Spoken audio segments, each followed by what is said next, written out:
बिस्मिल्लाहिर्रहमानिर्रहीम। तो मेरा नाम सनाउल्लाह है। तो आज मैं आपको बताऊंगा कि आपने जो है ना STHP प्रोग्राम, जिसको हम सिंध टैलेंट हंट प्रोग्राम 2020-23 है, उसमें कैसे अप्लाई किया जाए, उसका फॉर्म कैसे फिल किया जाए। तो हम उसके बारे में कंप्लीट डिटेल से डिस्कस करेंगे। सबसे पहले मैं आपको बता दूं कि प्रोग्राम होता क्या है। बेसिकली ये IBA की तरफ से एक फाउंडेशन प्रोग्राम होता है ऐसे स्टूडेंट्स के लिए जिनकी एजुकेशन बैकग्राउंड इतना अच्छा नहीं है। ये स्पेशली सिंध के स्टूडेंट्स के लिए है कि जिस तरह हमारे पास जो स्टूडेंट होते हैं इंटर का, लेकिन उनकी जो क्वालिफिकेशन लेवल होती है या जो उनका मयार होता है वो 8th ग्रेड के स्टूडेंट जितना आता है। मतलब उन्होंने इंटर तो कर लिया होता है, लेकिन उनकी लेवल इंटर वाली नहीं होती है कि वो O लेवल या A लेवल या जैसे फेडरल के या दूसरे बोर्ड्स के बच्चे जो होते हैं इंटर के, उनसे बीट कर सके। तो IBA क्या करता है कि उनको जो है सपोर्ट प्रोवाइड करने के लिए, ताकि वो मार्केट में एक्सेल कर सके, आके अकेडमिया में यूनिवर्सिटी में आके वो compete कर सकें। तो उनको अपलिफ्ट करने के लिए एक शॉर्ट प्रोग्राम 0 सेमेस्टर के नाम से या फाउंडेशन सेमेस्टर के नाम से स्टार्ट करती है। इस प्रोग्राम के अंदर 300 कैंडिडेट को सिलेक्ट किया जाता है, टॉप 300 कैंडिडेट्स, और ये उनको स्कॉलरशिप देती है 6 माह के लिए। इनमें क्या होता है, आपके पास स्टाइपेंड होता है 4000 पर मंथ का, हॉस्टल फी आपकी फ्री होती है, और उसके अलावा आपको स्टाइपेंड किस लिए मिलता है? खाने के लिए। आपकी रिहाइश फ्री है, आपकी एजुकेशन फ्री है, आपने सिर्फ अपनी पॉकेट मनी जो है वो खुद खर्च करनी है। ये 4000 आपके ऑलमोस्ट आपके जो है ना मेस का खर्चा आ जाता है। जिसका मेस नहीं है उसके लिए पॉकेट मनी। और उसके बाद जब आप सिलेक्ट होंगे तो आपको 100% फ़ी वेवियर मिलता है। लेकिन इसके बाद क्या होता है कि आपको हॉस्टल की फ़ी पे करनी पड़ती है जब आप रेगुलर में आ जाते हैं। और लेकिन क्योंकि इसके लिए भी आपके पास आपके लिए गुड न्यूज़ ये है कि IBA तकरीबन 80% स्टूडेंट्स को स्कॉलरशिप प्रोवाइड कर देता है। तो अब इसमें हम देखते हैं कि भाई इसमें डिफरेंट प्रोग्राम्स हैं, जैसे BBA हो गया, जिसमें 3 डिफरेंट प्रोग्राम आते हैं, marketing, HR, finance, agri business हो गया, BS मैथमेटिक हो गया, जो AD का फिजिकल एजुकेशन जिसको कहते हैं हम। उसके अलावा BS की हमारे पास मल्टीपल प्रोग्राम्स है, जैसे कंप्यूटर साइंस है, सॉफ्टवेयर इंजीनियर है। BS कहते हैं बैचलर ऑफ साइंस को। तो स्पेशलाइजेशन हो गई हमारे पास, और अकाउंटिंग एंड फाइनेंस हो गया, मीडिया एंड कम्युनिकेशन। उसके बाद हमारे पास एक और प्रोग्राम है BE, जिसमें कंप्यूटर सिस्टम इंजीनियरिंग है, और इलेक्ट्रिकल इंजीनियरिंग है, एनर्जी सिस्टम इंजीनियरिंग है। स्पेशलाइजेशन इसमें 4 होती है, इलेक्ट्रॉनिक्स, पावर होता है, और कम्युनिकेशन होती है। तो उसके अलावा B.Ed ऑनर्स है, और B.Ed full programme. Honours full होता है, B.Ed जो है सिंपल वो होता है 2.5 ईयर का। इसकी लास्ट डेट है जनवरी 15। अप्लाई करने की लास्ट डेट 7 है। टेस्ट से जनवरी 15 पे टेस्ट सेंटर ये है। अब हम चलते हैं कि इसका फॉर्म कैसे फिल किया जाता है। तो सबसे पहले आपने इस वेबसाइट पे जाना है, जो लिखा हुआ है यहाँ पर applyadmission.iba. इस पे जाने के बाद ये हम आ गए इस वेबसाइट। तो इसमें जाने के बाद आपने, हमारे पास अब 2 ऑप्शन है, या तो आपने क्रिएट अकाउंट करना है या आपने लॉगिन। क्रिएट अकाउंट करने के लिए आपके पास एक जीमेल का या माइक्रोसॉफ्ट का अकाउंट होना चाहिए ऑलरेडी। अगर आपके पास एक वैलिड ईमेल नहीं है तो दूसरा ऑप्शन, घबराने की बात नहीं है, दूसरा ऑप्शन हमारे पास है फ़ोन। आप मोबाइल नंबर और अपने पासवर्ड से भी अकाउंट क्रिएट कर सकते हैं। चूँकि मेरा अकाउंट ऑलरेडी बना हुआ है तो मैं डायरेक्ट लॉगिन पे जाता हूँ। यहाँ पर आपने क्रिएट अकाउंट करना है, उसके बाद वो वेरिफिकेशन कोड भेजेगा, उसके बाद आप उसमें जाएंगे। तो मैं जाता हूँ लॉगिन में। अब लॉगिन करने के बाद आपके पास जो नेक्स्ट स्टेप है वो है कि भाई हम प्रोग्राम देखते हैं कि कौन से प्रोग्राम ओपन है और कौन से नहीं। तो आप सबसे पहले जाएंगे अप्लाई फॉर न्यू प्रोग्राम। यहाँ पर हमारे पास अब आपको नज़र आ रहा होगा कि हमारे पास 2 प्रोग्राम अभी ओपन है, 2 प्रोग्राम की एप्लीकेशन ओपन है, एक है STHP की और एक है समर प्रोग्राम की। तो आप अगर STHP में जाना चाहते हैं तो आप इसको क्लिक करेंगे और सिलेक्ट प्रोग्राम। अब चूंकि मैंने ऑलरेडी इसको किया हुआ है तो मैं जाऊंगा अपने अप्लाइड प्रोग्राम्स में, और वहाँ जाके वंस आपने अगर कर लिया तो आपके पास भी यही स्टेप होगा। यहाँ से मैंने इसको ओपन करना है। अब यहाँ पर कुछ बेसिक रिक्वायरमेंट्स होती हैं, वो आपने फुलफिल करनी है। और उसके बाद जो है ना आपने इसमें क्या करना है, फॉर्म सबमिट करना है। सबसे पहले आप अपना जो है ना इंट्रो लगाते हैं, उसके बाद आपके पास पेंडिंग ये सारी चीज़ें आ जाती हैं। फर्स्ट कोर्स में लगाता हूँ, मुझे प्रोग्राम स्टडी लगाना है।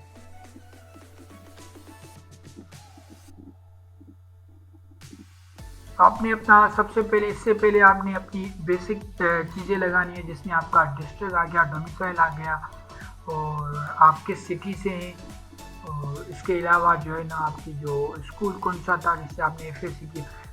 इसमें अब आपको नोट करवा दूँ, जैसे कि हमने पहले ही एप्लीकेशन में देखा, यहाँ पर रिक्वायरमेंट से कि आपकी इंटरमीडिएट या एफएससी में 50% मार्क होनी चाहिए इसके लिए, और इंटरमीडिएट एफएससी में 60% मार्क्स होनी चाहिए अगर इसके लिए, तो ये रिक्वायरमेंट है।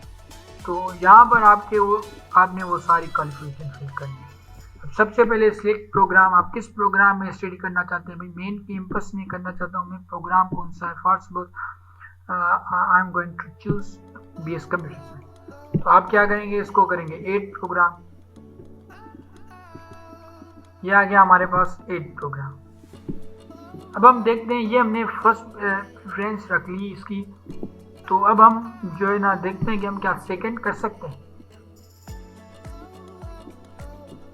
क्योंकि मैंने कंप्यूटर सिस्टम ऑलरेडी लगाया हुआ है, तो मैं दूसरा करता हूँ कंप्यूटर सिस्टम इंजीनियर, और इसको मैं प्रेफरेंस देता हूँ 1 की। I'm going to 8।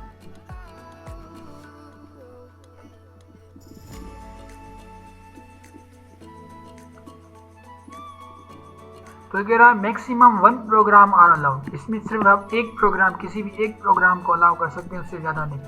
तो क्योंकि ये हमने ऑलरेडी किया हुआ है, तो हम इसको 1 देंगे एंड 7 कंटिन्यू।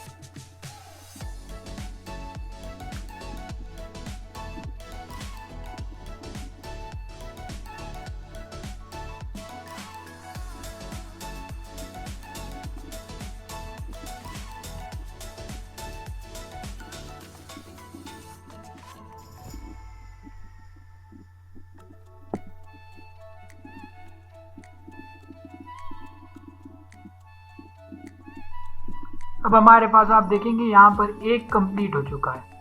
अभी हमारे पास बाकी ये सारी चीज़ें, इसमें उसके बाद हमारे पास पर्सनल इन्फो है। पर्सनल इन्फॉर्मेशन में आपने अपना नाम लगाना है, अपना लास्ट नेम, जेंडर या डेट ऑफ बर्थ हो गई। तो ये हमारे पास आ गई अब एडिशनल डेटा। इसमें आपने फादर नेम लगाना है, ब्लड ग्रुप, नेशनलिटी, बेफार्म नंबर। उसके अलावा आपके पास ये नहीं थी बेफार्म है, या अगर किसी एक्सटर्नल कंट्रीज हैं तो वीज़ा आएगा। अगर आप यहाँ पर करेंगे पाकिस्तान, तो आपके पास वीज़ा का ऑप्शन चला जाएगा। उसके बाद आपने परमानेंट एड्रेस लगाना है, पोस्ट एड्रेस लगाना है, मेलिंग अगर सेम है तो यहाँ पर आपने क्लिक करना है। उसके बाद डिस्ट्रिक्ट लगाना है, लोकल। फॉर सपोज मैं करता हूँ सिंध है मेरा। उसके बाद नेक्स्ट क्वेश्चन आता है कि मेरा डिस्ट्रिक्ट कौन सा है, तो हम लगाएंगे फॉर सपोज मेरा डिस्ट्रिक्ट है Sukkur. Let's say I am from Sukkur. उसके बाद आपने अल्टरनेटिव ईमेल लगाना है, मोबाइल फ़ोन ऑपरेटर कोड यहाँ पर है। उसके बाद यहाँ पर मोबाइल है, होम टेलीफोन अगर आपके पास है तो। उसके बाद आपने अंडरटेकिंग करना है और उसको सेव करना है। उसके बाद हम चले जाते हैं एप्लीकेशन। उसके बाद आपने फादर की डिटेल लगानी है, फैमिली डिटेल्स लगानी है, फादर गार्डियन की डिटेल्स लेते हैं क्या है इसमें, CNIC, city, occupation, office number, ठीक है। उस या आपके पास गार्डियन वही है, फादर का ही गार्डियन का है। फर्स्ट सपोज किसी के वालिद इंतकाल कर गए तो वो क्या लगाएगा कि उसका कोई गार्डियन होगा, तो गार्डियन का डिटेल्स लगाने के लिए ये सारा है, उसका ऑक्यूपेशन वगैरह जो उसको फोस्टर करता है। Let's go to next step. उसके बाद हमारे पास ये फैमिली डिटेल्स आ गई है। फैमिली डिटेल्स में आपने अपने सिबलिंग्स कितने हैं, आपके फैमिली मेंबर्स कितने हैं, रिलेशन क्या है, फैमिली मेंबर ऑक्यूपेशन और वर्किंग है नहीं है, ये सारी चीज़ें आपने यहाँ पर फिल करनी है 1 by 1। For suppose family member A है, ए का आपने सारी डिटेल लगानी है। फॉर सपोज आपके 5 फैमिली मेंबर है तो आपने 5 यहाँ पर डिटेल लगानी है। वंस आपकी कंप्लीट हो गई, यहाँ आप इसको सेव कंप्लीट सेक्शन करेंगे तो ये 3 सेक्शन आपके कंप्लीट। उसके बाद आ जाता है एकेडमिक रिकॉर्ड्स। एकेडमिक रिकॉर्ड्स में आपने अपना बताना है कि फॉर सपोज आपकी डिग्री कौन सी थी। मैंने फर्स्ट डिग्री लगाई भाई, मेरी डिग्री थी फॉर सपोज मैं यहाँ पर करता हूँ 8 न्यू डिग्री। तो यहाँ पर हम लगाएंगे डिग्री टाइप। तो आपने जो है यहाँ पर क्या लगानी है, secondary school and higher secondary. आपके पास दो होंगे, सिर्फ सेकेंडरी और हायर सेकेंडरी लगाएंगे। हायर सेकेंडरी में लगा चुका हूँ तो मैं सेकेंडरी लगाता हूँ। और सेकेंडरी मेरी ओ लेवल है या मैट्रिक है तो मैंने मैट्रिक लगानी है। उसके बाद मेरी प्रेफरेंस क्या थी, साइंस थी या आर्ट थी, वो लगानी है। उसके बाद इंस्टीट्यूट नेम, जो स्कूल का नाम है, सेक्टर इंस्टीट्यूट, डिस्ट्रिक्ट और बोर्ड या यूनिवर्सिटी। फॉर सपोज BISC में लगाता हूँ, BISC सक्कर। तो ये भी सारी डिटेल सेम है। स्टार्टिंग ईयर कौन सा था, आपने पासिंग ईयर कौन सा था। फॉर सपोज मैं कहता हूँ कि मैंने ये 2017 में स्टार्ट किया, 19 में मैंने पास किया।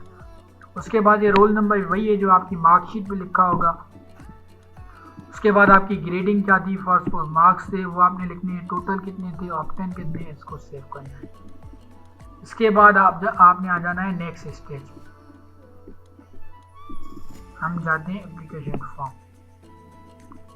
नेक्स्ट स्टेज पे आपने एकेडमिक रिकॉर्ड के बाद एक्सटर्नल टेस्ट रिकॉर्ड, अगर आपने कोई टेस्ट दिया हुआ है फॉर सपोज नेट का या सेट का कोई और है तो वो आपने यहाँ पर लगाना है। अगर नहीं है तो आपने क्या करना है, या अंडरस्टैंड करना है और इसको सेव कर देना है।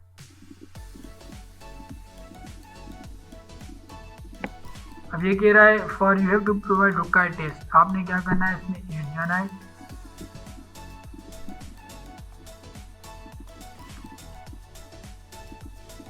और आपने इसमें जाना है एप्टीट्यूड टेस्ट, कंसिडर सीपा एप्टीट्यूड टेस्ट, वही होगी जो IBA देगा।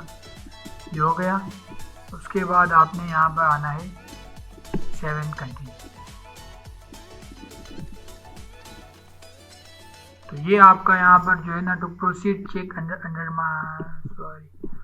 अंडरटेकिंग को क्लिक नहीं किया आपने। Once we have done with it, तो ये पोर्शन भी हमारा कंप्लीट हो चुका। तो यहाँ पर आप देखेंगे 30% हो गया। जैसे ये सारे करेंगे हो जाएगा। लास्ट जो है प्रोसीजर है वो है फोटोग्राफ्स एंड डॉक्यूमेंट्स। अब इसमें याद कीजिएगा, इसमें मल्टीपल डॉक्यूमेंट्स रिक्वायर होते हैं। सबसे पहले एप्लीकेशन की रिसेंट फोटोग्राफ रिक्वायर होता है आपका, CNI बे फॉर्म होता है, पासपोर्ट होता है, जो भी लोकल डोमिसाइल आपका हो गया। ये 3 बेसिक चीज़ें। उसके बाद फैमिली एक्सपेंस डिटेल। अब ये आपके जो है सिबलिंग्स की, आपके फादर की या आपकी मदर, जो भी आपके फैमिली के जो हैं उनकी जो है डिटेल से फैमिली एक्सपेंसेस, जो उन पे जो एक्सपेंस आ रहे हैं। फॉर सपोज आपका इलेक्ट्रिसिटी बिल है, आप एक कंबाइन फैमिली में रह रहे हैं तो लास्ट 3 मंथ का बिल है। 3 मंथ के बिल को आपने क्या करना है, इनको कन्वर्ट करना है PDF में। और उसका बेस पे ये है कि आप MS ऑफिस में स्कैन करके MS ऑफिस में उसको सेव एज PDF कर दें। पेड 3 मंथ गैस जो है करने हैं आपने, गैस के बिल करने हैं। मैक्सिमम फाइल साइज जो है 2 MB PS होनी चाहिए, उसको शॉर्ट करके उनको रिसाइज करके 2 MB से ज़्यादा ना हो। फी रिसिप्ट ऑफ सिबलिंग्स, अगर कोई आपका भाई या बहन किसी यूनिवर्सिटी में पढ़ रहे हैं या किसी कॉलेज प्राइवेट स्कूल में पढ़ रहे हैं या कॉलेज में पढ़ रहे हैं तो उनकी रिसिप्ट जो है वो भी लगा दें। रेंटल एग्रीमेंट है, अगर आप घर किराए पे रह रहे हैं या किराए का मकान है आपका, तो उसके बाद आपके पास फैमिली इनकम डॉक्यूमेंट्स है कि वालिद या मदर या बड़ा भाई या कोई और बड़ा आपका जो है ब्रदर आपका जो है ना, या बहन आपकी कोई जॉब वगैरह करती है तो उनकी डिटेल्स आपने यहाँ पर पे स्लिप हो गई या सैलरी स्लिप हो गई या पेंशन स्लिप हो गई वो लगानी। उसके बाद आपने फादर का या गार्डियन का CNI लगाना है। और उसके बाद आपने अपना एकेडमिक रिकॉर्ड आ गया, जिसमें आपके पास पास सर्टिफिकेट आ गया, मार्क्स सर्टिफिकेट आ गया, FA। तो ये सारे आपकी कंप्लीट होगी। वंस से आपने कंप्लीट कर लिया, फोटो डॉक्यूमेंट्स हो गया, अंडरटेकिंग हो गई। आपने यहाँ पर अंडरटेकिंग को क्लिक करना है, I hereby confirm, I agree and I understand. आप जैसे यहाँ पर सबमिट करेंगे तो सबमिट करने के बाद फिर नेक्स्ट स्टेप है। फॉर सपोज जैसे हमारे पास यहाँ पर है कि भाई BA से स्टाइपेंड आप ये इतना है, आपके पास कोई इसका चालान वगैरह कुछ भी नहीं है, सब कुछ फ्री है, तो आपके पास कोई इश्यू नहीं होगा। इनकेस अगर चालान होता तो वो चालान जनरेट होता, उसको पे करके उसके बाद आप सबमिट करते। तो ये हमारे पास पूरा प्रोसीजर था इस जो है प्रोग्राम को, इस प्रोग्राम में अप्लाई करने का। इससे रिलेटेड कोई भी क्वेश्चन हो, कोई और आपके पास आपकी क्यूरी हो, तो प्लीज़ आप कमेंट में वो हमें बताएं, हम आपकी वो सॉल्व करेंगे। और हमारे पेज को फॉलो करें, लाइक करें और अपने तमाम दोस्तों के साथ शेयर करें, ताकि ये एक फ्री ऑफ कॉस्ट जो वॉलंटियर बेस पे हम आपको जो सर्विस प्रोवाइड करें, इससे सारे के सारे लोग बेनिफिट हासिल कर सकें। शुक्रिया एंड अल्लाह हाफ़िज़।